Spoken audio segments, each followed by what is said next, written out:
Ça vous fait quoi de participer à ces 40 ans? C'est d'abord la reconnaissance du rôle fantastique que joue le Neuf, cette librairie. À Neuf associé au départ, qui depuis 40 ans joue un rôle de structuration exceptionnelle de la culture ici. Et pour vous, Damien Parmentier, qu'est-ce que ça représente les 40 ans du Neuf? Les 40 ans du Neuf, c'est aujourd'hui la plus vieille librairie des Hauts-Daciennes. Moi, quand j'étais gamin, j'allais au Neuf rue d'Alsace, donc ça date pas d'aujourd'hui. C'est la librairie indépendante, c'est ce qu'on devrait trouver encore à beaucoup d'endroits sur le territoire. C'est de plus en plus compliqué, mais c'est une équipe, c'est des gens qu'on connaît, la proximité. Pour le 40e anniversaire de la librairie Le Neuf, Olivier Huguenot avait organisé 3 journées d'animation avec des rencontres lecture, des débats avec des auteurs, des séances de dédicaces et même des concerts. Ils vont se mettre au lit. Sur la paille ou sous la paille, peu importe-t-il.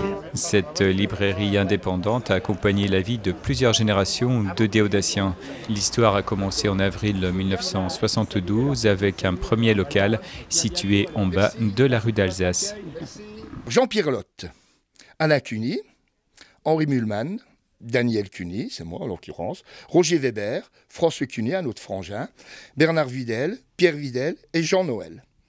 Je lis là, 9 gars fauchés mais plein d'idées.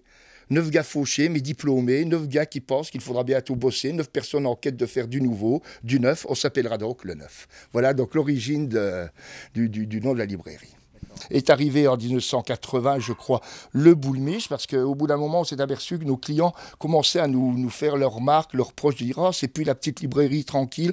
Maintenant, en période de rentrée scolaire, il y a les gens qui viennent chercher les livres scolaires, les catéchismes, etc. etc. » Donc, on a eu une opportunité, justement, le boulmiche, place de la Rochotte, en face du lycée Jules Ferry, donc était en vente. Donc là, on a encore refait des emprunts. On a racheté le boulmiche pour faire le secteur papeterie et manuel scolaire. Deuxième opportunité, mais alors tout à fait par hasard, à un festival de géographie, je vois le responsable, le patron du Labyrinthe, qui avait installé une belle librairie sur les quais où on est actuellement, qui avait des difficultés, puis sous forme de boutade, je lui dis tiens, quand est-ce que je vous rachète? On dit comme ça.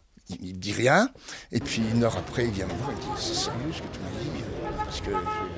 Et c'est comme ça que s'est mis en place la possibilité d'acheter le fonds de commerce du Labyrinthe, qui était pratique parce que tout était aménagé en librairie déjà, et si bien qu'on a regroupé le Neuf, le local d'ici, avec le boulmiche sur un même site.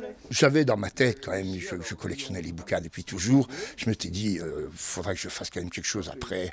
Et effectivement, donc j'ai récupéré le local lorsqu'on a déménagé, parce que c'était un immeuble qui appartient un peu à notre famille, donc j'ai récupéré le local, et pour faire, dès que je serai en retraite, le vieux neuf, où là où je vendrai que des vieux bouquins. Le vieux neuf, parce qu'on a commencé à dire au début, quand on était au neuf, tiens, on a laissé encore des cartons, va voir au vieux neuf, anciennement.